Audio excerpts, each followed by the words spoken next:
ॐ सहनाववतु सहनौ भुनक्तु सह वीर्यं करवावहै तेजस्विनावधीतमस्तु मा विद्विषावहै। ॐ शान्ति शान्ति शान्तिः। नत्वा सरस्वतीं देवीं शुद्धां गुण्यां करोम्यहम् पाणिनीयप्रवेशाय लघुसिद्धान्तकौमुदीं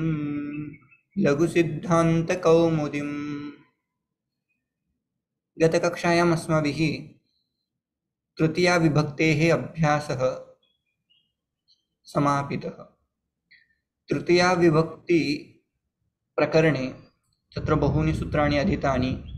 सर्वप्रथमतया कर्तृसंज्ञा करणसंज्ञा इति ज्ञाता, संज्ञां ज्ञात्वा कर्तृकरणयोस्तृतीया इति सूत्रेण तत्र तृतीया विभक्ति भवति इति अस्माभिः अधीतं।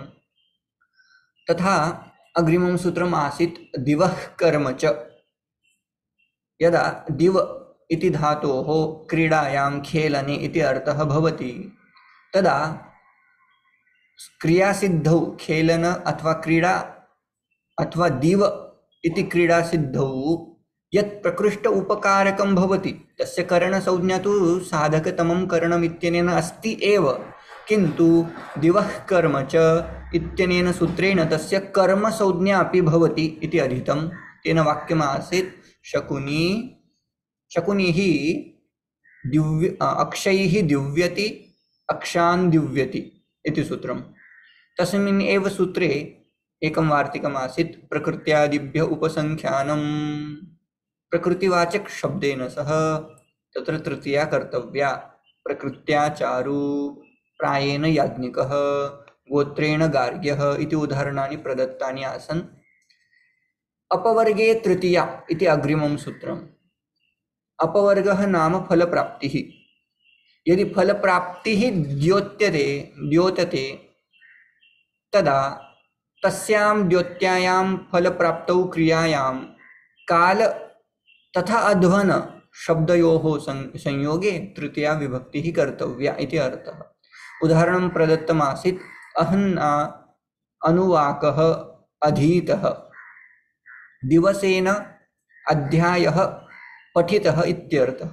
अथवा यदि अध्वनवाचक मार्गवाचक कश्चन शब्दः वर्तते, उदाहरणं प्रदत्तमासीत् क्रोशेन अध्यायः अधीतः।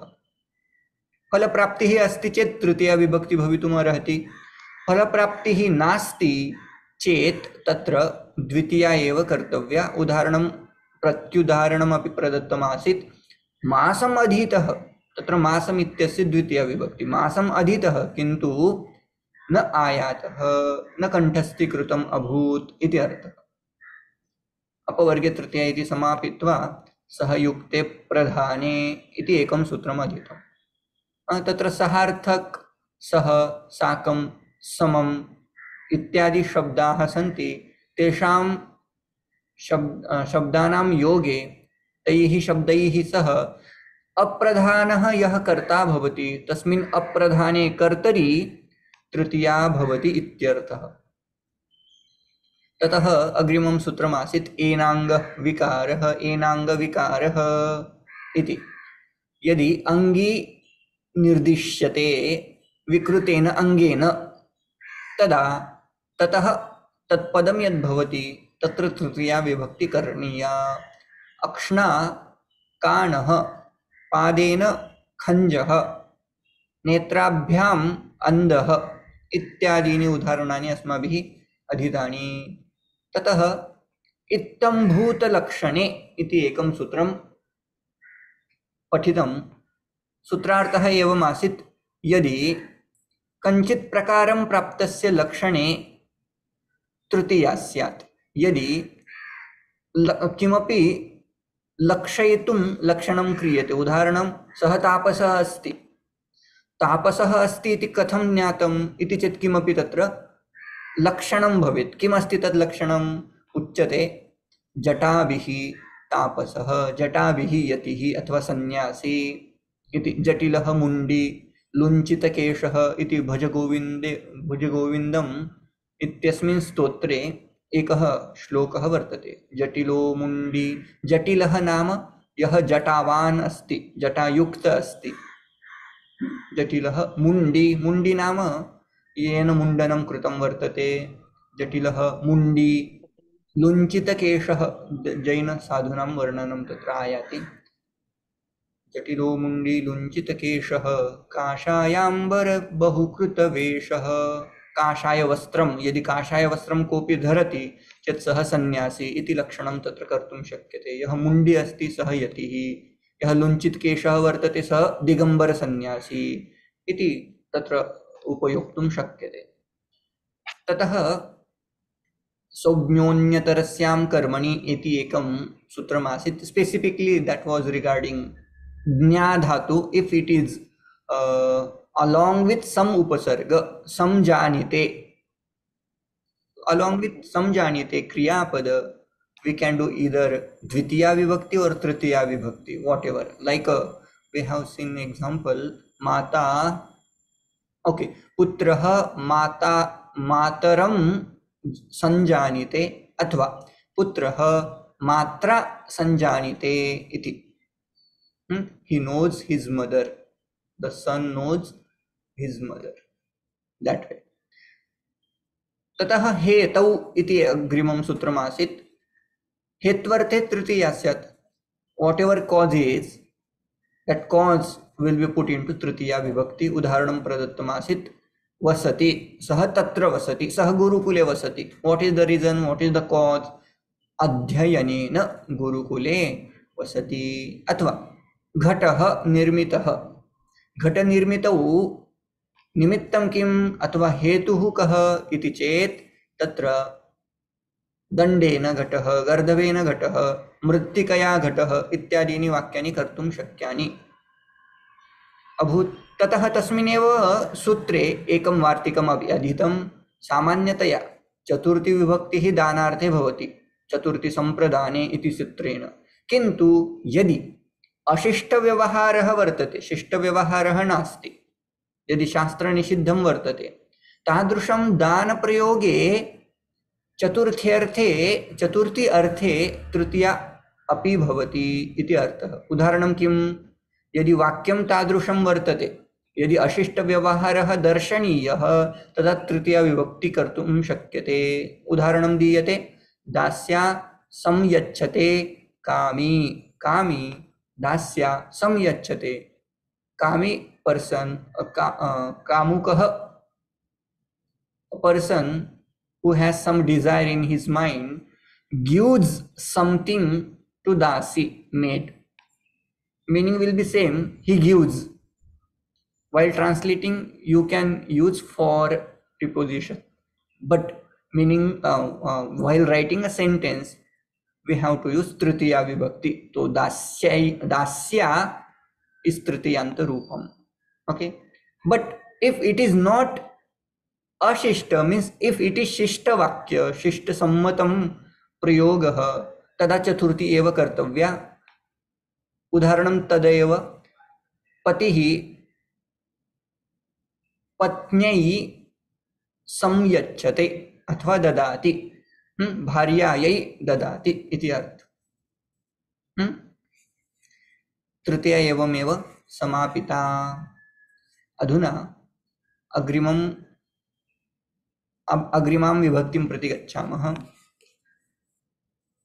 स्लाइड शेयर करोमि, कुत्र वर्तते.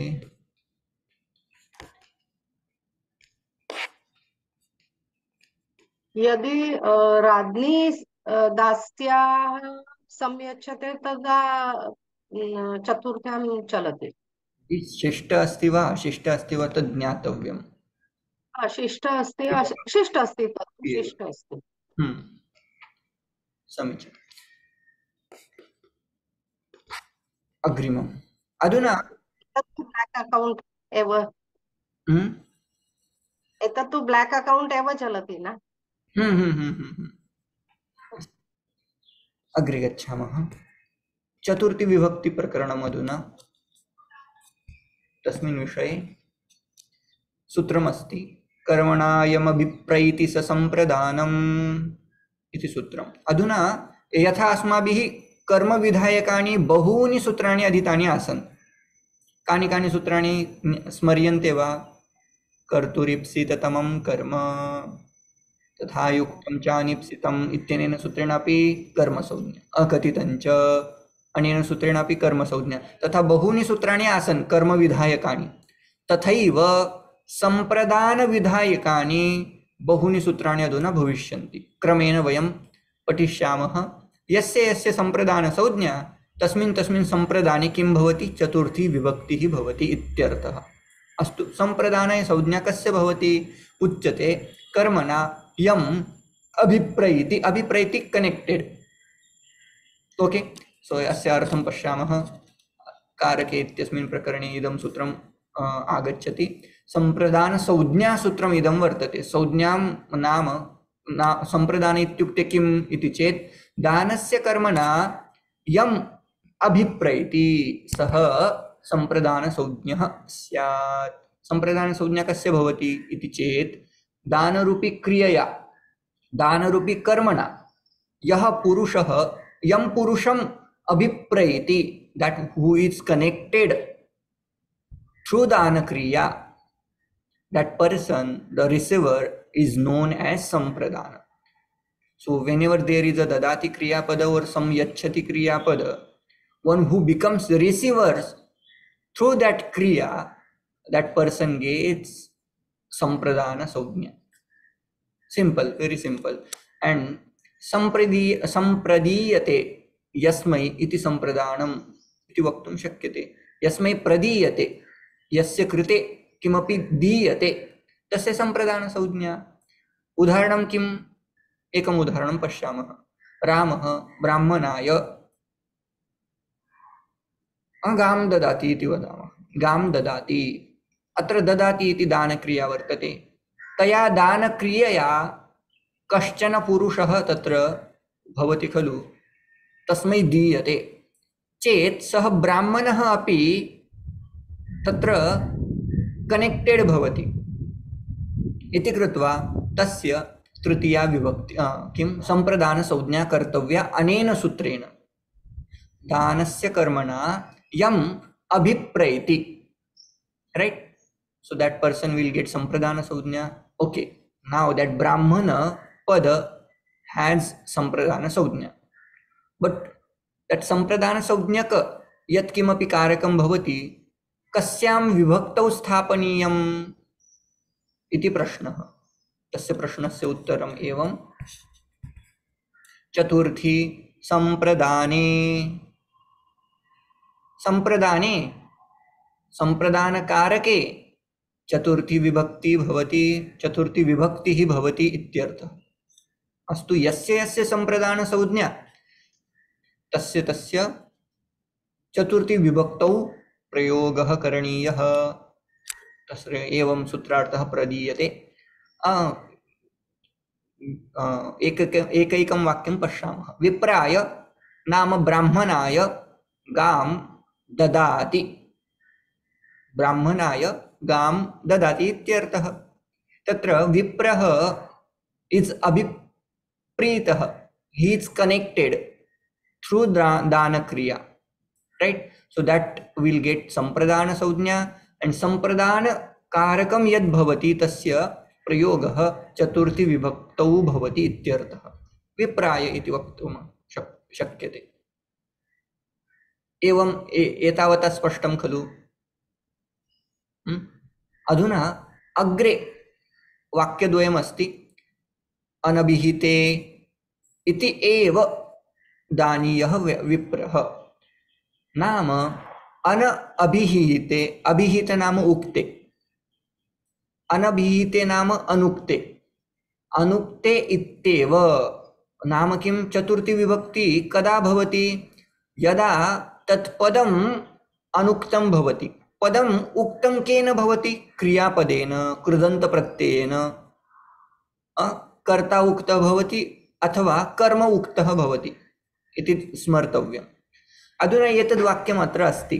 दानीयः विप्रः, दानीयः इति अनियर् प्रत्ययः, दातुं योग्यः इति तस्य अर्थः। दानीय शब्देन, दानीय प्रत्ययेन विप्रः उक्तः वर्तते, अभिहितः वर्तते।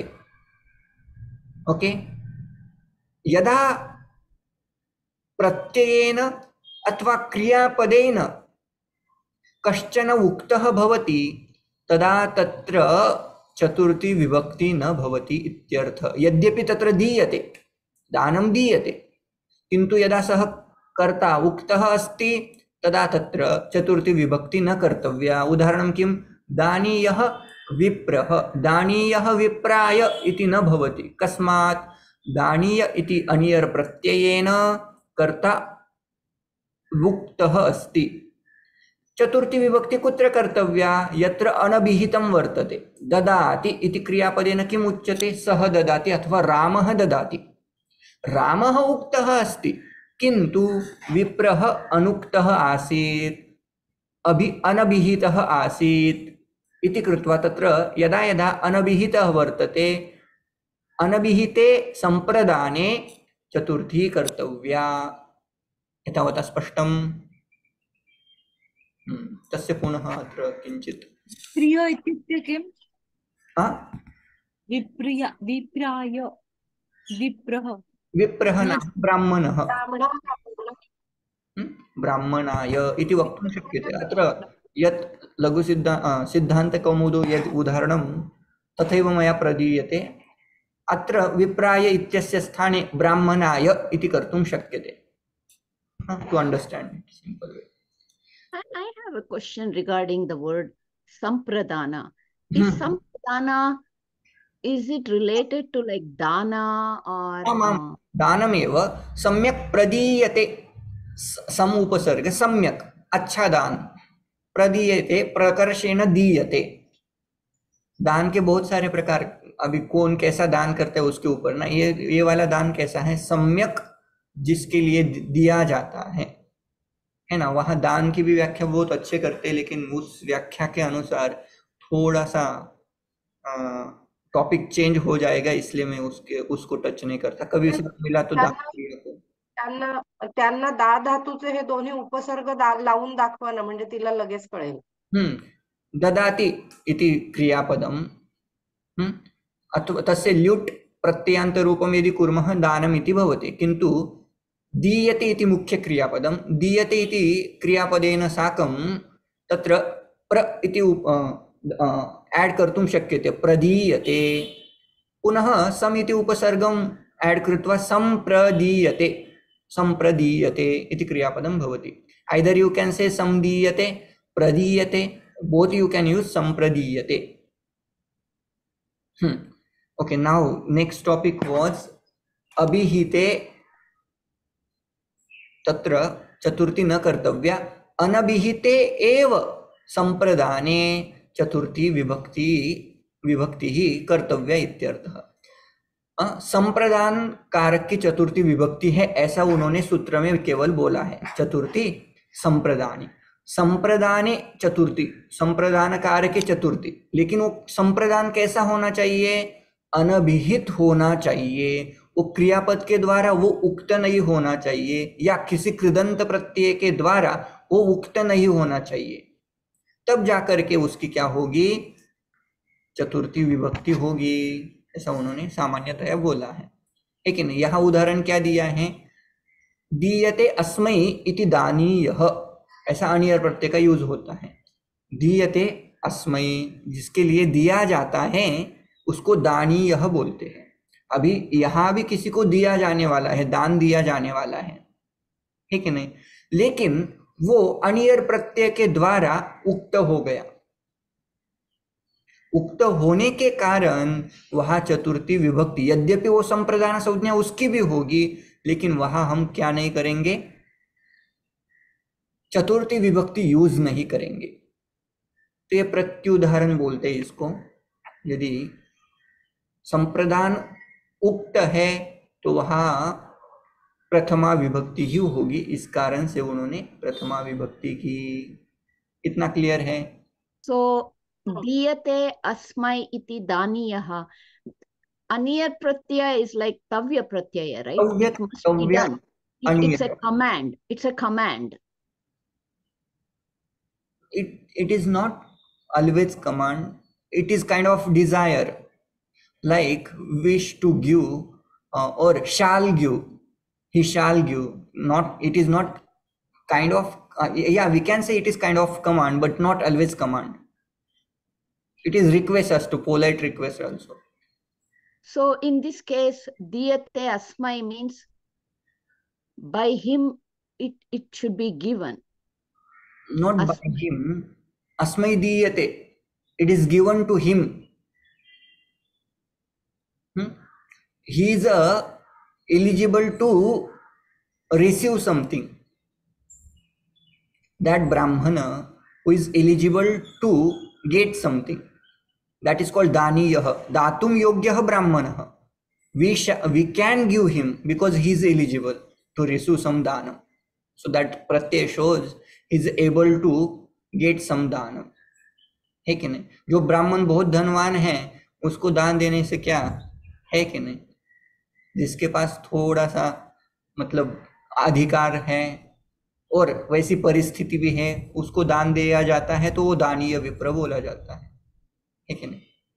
So from that aniyar pratyaya, I understood daniya as a person who gives.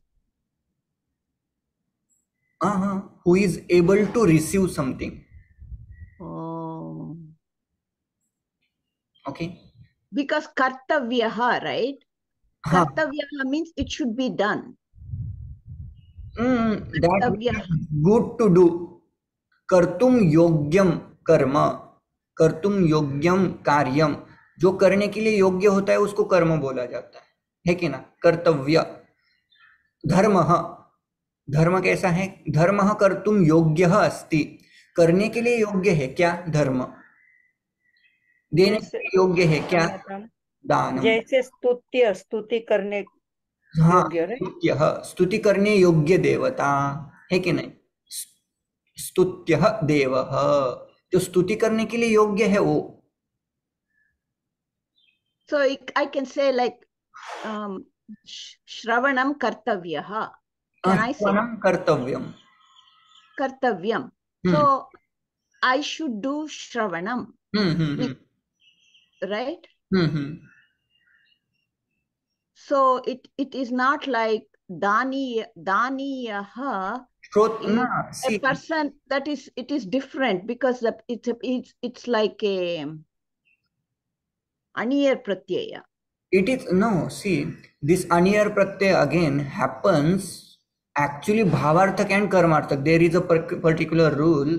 Vijanta. No, it is Vijanta. It comes under Kritya Prakaran. Kritya Prakaran. Separately, you will see there are Kridanta Prakaranats. Purva Kridanta, between Purva Kridanta, there will be 7 pratyayas. Tavyat, Tavya, Aniyar, Kelimar, Yat, Nyat, and Kyap. These are called Kritya pratyayas. Now, these Kritya pratyayas happen in Bhave and Karmani, but not always again. There will be apavad. Tavyat Tavya Aniyar happens in Bhave and Karmani, but there are some examples. For example, Snaniyam Churnam. Naam Snati Anena iti Snaniyam Churnam. This is not Bhavarthak. This is not even Karmani Arthak. This is Karanarthe, Karana, Tritiya Vibhakti, you know, right? Karana, Sadhanarthe, Tatra Aniyar Pratyah Kritah. Snaniyam Churnam, मतलब जिसके द्वारा स्नान किया जा सकता है उसको बोलेंगे स्नानीयम. तो ये हमेशा इसको बहुल बोलते हैं, बहुल है ना. अभी वो कैसे एक्सप्लेन करूंगा मैं, उसके लिए कुछ थोड़ा सा इतना समझ लीजिएगा. ये तव्यत प्रत्यय, अनियर प्रत्यय जो होता है वो भावे अर्थ में सामान्यतया होते हैं. So bhava artha means I get confused between what are all the 3 things that the bhava and other 2. What is the other 2? भावे, कर्तरी, कर्मणि. Kartari, karmani, bhave. So bhave is the akarmaka dhatu. I don't understand what bhave is. Okay, I have to spend separate time, but in short, bhava means kriya padasya artha. That much is kriyayaha artha bhavah. This definition you are going to see in Kridanta or bhave bhav. There is a separate prakarana in Laghu Siddhanta Kaumudi or Siddhanta Kaumudi. Now, the other day when you said bhavartaka, I understood. Today I forgot. Bhavaha means kriya padasya artha. It is kind of meaning of verb same same. एक वाक्य बोलता हूं मैं कि भावे प्रयोग कब करना है, उसके लिए पहले धातु का अर्थ पता होना चाहिए, है कि नहीं. धातु का अर्थ, उस अर्थ से आपको क्या पता चलेगा, वेदर दैट धातु इज सकर्मक और अकर्मक. इफ धातु इज सकर्मक, then you can make two kind of sentences. Sakarma will be used in kartari also, in karmani also. And akarmak dhatu, you can use kartari prayoga, you can make kartari prayoga, but you cannot make karmani. You have to make that sentence into bhave prayoga. Structure will be kartari, 1, 2, 1. Karta in prathama, karma in dvitiya, and kriyapad will go, kriyapad will follow karta. That is kartari prayoga. Karmani prayoga will be 1, 3, 1, 1. Kartrupadam will be in tritiya vibhakti. For example, we have seen Ramena Ravanah Hanyate. Okay, so that dhatu, han dhatu, is sakarmaka dhatu. That's why we are putting 3, 1, 1. What about akarmaka dhatu? For example, vrikshah vardhati, vardhate. वर्धते सकर्मक अकर्मक क्रियापदम. वृद्धि तस्य अर्थः. It cannot be used in कर्मणि. So what we will do with this kriyapada? We have to do bhave prayoga. What is the structure of bhave prayoga? 3, 1. That's it. Kriya kartrupadam will be in tritiya vibhakti vrikshena, and kriyapada always will be in prathama purusha ekavachana. That is the structure of bhave prayoga. Okay. So vrikshena vardhate. वृद्ध्यते. Vruddhyate. Okay. Thank you so much. जी. तो ये दानीय यहाँ अनियर प्रत्यय use हुआ है, लेकिन ये चतुर्थी अर्थ को दिखाता हुआ यहाँ यूज हुआ है. एक्चुअली वो भावे में होता है, नहीं तो कर्मणि में यूज होता है, लेकिन ये कुछ विशिष्ट प्रयोग बोलते हैं इसको, है ना. उस तो दीयते अस्मै, जिसके लिए दान दिया जाता है उसको बोलते हैं दानीय. दानीय, विप्र, भिक्षुक, कुछ भी हम यूज कर सकते हैं, लेकिन यहाँ दानीय इससे, इस प्रत्यय से, इस अनियर प्रत्यय से ये उक्त हो जाने के कारण यहाँ हमने चतुर्थी नहीं की, यद्यपि उसको दान दिया जाने वाला है. इतना ही रूल था. ठीक है. अभी हमारा फोकस सिर्फ जिसको दिया जाता है उसकी संप्रदान संज्ञा होती है, और जिसकी जिसकी संप्रदान संज्ञा होती है वहाँ वहाँ हमें चतुर्थी विभक्ति करनी है, ऐसा रूल है. उतना ही आज समझना है. ठीक है. इतना उन्होंने सूत्र बोल दिया था. कर्मणायम अभिप्रेति संप्रदानम. यहाँ एक वार्तिक इसमें पढ़ा जाता है, क्रिया यम अभिप्रेति सोपि संप्रदानम. अभी थोड़ा सा वार्तिक के ऊपर थोड़ा सा फोकस करते हैं. कर्मणायम अभिप्रेति, तो कर्म के द्वारा, दान रूपी क्रिया के द्वारा जो जोड़ा जाता है उसकी संप्रदान संज्ञा हो गई. अभी वार्तिककार बोलते हैं इतना तो ठीक है, लेकिन क्रियापदेन क्रियया यदि काचित क्रिया क्रियते तया क्रियया यम अभिप्रेति, जो जोड़ा जाता है ना उसको भी उसकी भी संप्रदान संज्ञा हो जाती है. उदाहरण क्या देते हैं, पत्ते शेते, पति ही इति पदस्य चतुर्थी विभक्ति. पत्नी शेते, पत्नी अथवा भार्या शेते, शी स्लीप्स. अधुना तया शयन क्रियायाः उद्देश्यः कः इति चेत् पतिः. For husband she स्लीप्स्. So example is पत्ते शेते. अत्र शयनक्रियायाः उद्देश्यः अस्ति पतिः. फार् पति शी शेते शयनं क्रियां करोति. तत्र उदाहरणं तथा अस्ति, कामोद्देशेन अयं प्रयोगः क्रियते. वस्तुतः शेते इति अकर्मकक्रिया, तस्य शयनक्रियायाः उद्देशः पतिः अस्ति. पतिः इज कनेक्टेड थ्रू दैट शयनक्रिया. दैट्स हाउ दैट पति पद इज गोइंग टू गेट संप्रदान संज्ञा. एंड संप्रदाने चतुर्थी. अत्र वर्षा आरब्धा. किंचित् कालं तिष्ठामः. श्रूयते वा? आम् आम् महोदय। आम्।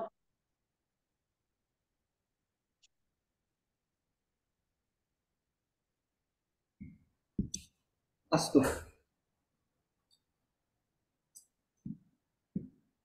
एतत् स्पष्टम्? आम्। एतस्य अधिकः उपयोगः न, किन्तु कुत्रचित् क्रियते. पत्ते शेते इति तस्य अर्थः. पति के लिए पत्नी सोती है, ऐसा अर्थ. यजेः कर्मणः करण संज्ञा संप्रदानस्य कर्म संज्ञा. ये वार्तिक है, उसके बारे में थोड़ा विचार करते हैं. यजेः कर्मणः. यज इति धातुः. यज धातोः यदा यदा यदा उपयोगः भवति, वैदिक प्रयोगः यदा भवति, तदा तत् यजति इत्यस्य यत् कर्म भवति तत् कर्मपदस्य करणसंज्ञा कर्तव्या. तथा यस्मै दीयते यज धातुना तत् संप्रदानं भवति, किन्तु संप्रदानस्य कर्मसंज्ञा कर्तव्या इति तस्य अर्थः. उदाहरणं प्रदीयते. पशुना रुद्रं यजति इति वाक्यं वर्तते. यजते पशुना रुद्रं. सः ब्राह्मणः यजते. ब्राह्मणः पशुना रुद्रं यजते. वस्तुतः अस्य अर्थः कः? यज धातोः अर्थं पश्यामः पूर्वं. यज धातोः अर्थः वर्तते देवपूजा, संगतिकरणं तथा दानं. देवपूजा इत्यस्य अर्थः ज्ञायते, वर्शिप. संगतिकरणं टू कलेक्ट, तथा दान इत्यस्य to give. Now in this case यज धातु दान क्रियार्थक अस्ति. अत्र श्रूयते खलु? अत्र अधुना दान क्रियार्थक यह यज धातु वर्तते, तत्र कर्म यत् वर्तते. उदाहरणम्, एक सामान्य उदाहरणं वदामि. सः रुद्राय पशुं ददाति. अत्र ददाति क्रिया.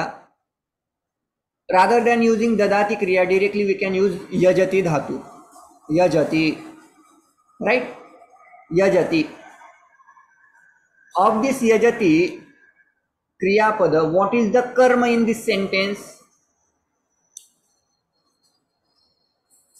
What is karma padam? Rudra. Pashum. Pashum. Pashum. That pashu padam is karma संज्ञा. That is going to change into karmanah karana संज्ञा. So now you will be making pashu as karana. If you make karanaarthi tritiya vibhakti bhavati, kartrukaranayos tritiya, it will be pashuna. Okay, that's regarding pashuna. Okay, what about rudraya? It is sampradana संज्ञक. रुद्राय इति संप्रदान संज्ञक पदम. तस्य किं कर्तव्यम्? अनेन सूत्रेण संप्रदानस्य कर्म संज्ञा कर्तव्या. कर्म संज्ञा यदा भवति, कर्मणि द्वितीया इति सूत्रेण का विभक्ति भवति? द्वितीया विभक्ति भवति. Now whole sentence is going to change. पशुना रुद्रम यजति, यजते. Okay, so yajeh karma. So I'm little lost with the meaning of pashuna rudram yajate. Like pashum rudraya yadati means, pashu means what is pashu? Any animal. So Okay, actually like you have to like add some karta in this sentence. They haven't given सह पशुम रुद्राय ददाति. Understand this sentence. Actually यहाँ जो धातु यज धातु use किया जा रहा है ना, वो वैदिक धातु है. उसका मीनिंग क्या क्या होता है हमने देखा. एक तो देव पूजा हो सकता है, नहीं तो संगतिकरण हो सकता है, नहीं तो दान क्रिया हो सकता है. अभी फिलहाल हमारा दान का टॉपिक चल रहा है, तो यजति का अर्थ होता है देना. यहाँ होम करना ऐसा अर्थ मत लीजिएगा. यजति का अर्थ होता है देना. ठीक है. जब जब दिया जाता है, जिसको दिया जाता है उसकी हम क्या कर देते हैं, संप्रदान संज्ञा कर देते हैं. तो ये थोड़ा वार्तिककार बोलते हैं वैदिक प्रयोग में जिसकी संप्रदान संज्ञा होती है ना, उसको हम कर्म संज्ञक बोलेंगे. तो जब संप्रदान जिसको दिया जाता है उसकी कर्म संज्ञा कर देंगे. और कर्म जो होता है उस यजति मतलब दान क्रिया का, उसकी हम क्या कर देंगे, तृतीया विभक्ति कर देंगे. थोड़ा सा चेंज कर दिया. कर्म को उन्होंने करण बना दिया, संप्रदान को उन्होंने कर्म बना दिया. ये वाला प्रयोग तो आपको ज्यादा दिखने को नहीं मिलेगा, लेकिन ऐसा कुछ वाक्य दिखाई देता है. जैसे कि पशुना रुद्रम ददाति, इसका मेन वाक्य ऐसा आपको दिखेगा, पशुना रुद्रम यजते. ऐसा वाक्य आपको मिलेगा, पशुना रुद्रम यजते. अर्थ क्या होगा उसका, सह पशुम रुद्राय ददाति. रुद्र के लिए, भगवान शिव के लिए वो क्या देता है, कुछ एनिमल देता है. अर्थ तो वही रहेगा, लेकिन आपको स्ट्रक्चर ही कुछ अलग देखने को मिलेगा. वैदिक प्रयोग ऐसे होते हैं, उनका स्ट्रक्चर आप समझ नहीं पाते. भद्रम कर्णेभिः शृणुयाम देवाः. भद्रम कर्णेभिः ऐसी कहा विभक्ति मिलते हैं. हाँ, लौकिक व्याकरण में ऐसी कौन सी भी विभक्ति आपको दिखने को नहीं मिलेगी, है कि नहीं. लौकिक में क्या होगा, तृतीय विभक्त्यंत रूप कर्ण शब्द का, कर्णेभिः ना ना ना, द्वितीय द्वितीय कर्ण शब्द राम शब्द की तरह यदि करते हो आप, हाँ रामैहि, तो ऐसा होना चाहिए था, भद्रम कर्णैहि शृणुयाम देवाः. वस्तुतः वैसा होना चाहिए, लेकिन वो तो वैदिक प्रयोग है. वैदिक होने के कारण वो गलत भी नहीं है ना. तो भद्रम कर्णेभिः शृणुयाम देवाः, भद्रम पश्येम अक्षभिः यजत्राः स्थिरैः अंगैः. ऐसा आगे आगे मंत्र है.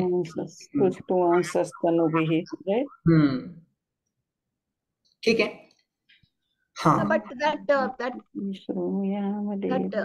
Badram Karnebhihi is also Tritiya Vibhakti, and Karnaihi is also Tritiya Vibhakti. Karnai, because it is Vedic prayoga, that's how bihi they have added, but actually it should be Karnaihi.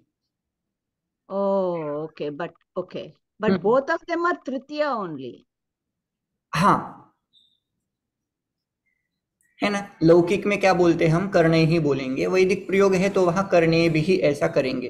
तो ये वैदिक व्याकरण में चलता है ना. थोड़ा वो अलग अलग पद, जैसे कि एक्चुअली यहाँ इस वाक्य में क्या होना चाहिए था, ददाति, जिसको दिया जाता है. किसको दिया जाता है, रुद्र को, भगवान शिव को दिया जाता है, उसकी संप्रदान संज्ञा होनी चाहिए. लेकिन ऐसा प्रयोग दिखाई पड़ता है जहाँ संप्रदान को भी वो क्या कर देते हैं, कर्म संज्ञक बना देते हैं. तो वार्तिककार ने वार्तिक लिख दिया कि यज धातु जब दान अर्थ में यूज किया जा रहा है, वहां उस यजति का जो कर्म रहता है उसको हम करण बना देंगे. कर्म का करण बना दिया, पशु ये कर्म था, उसका पशुना वाक्य बना दिया, है ना. यजते इज आत्मनेपदी.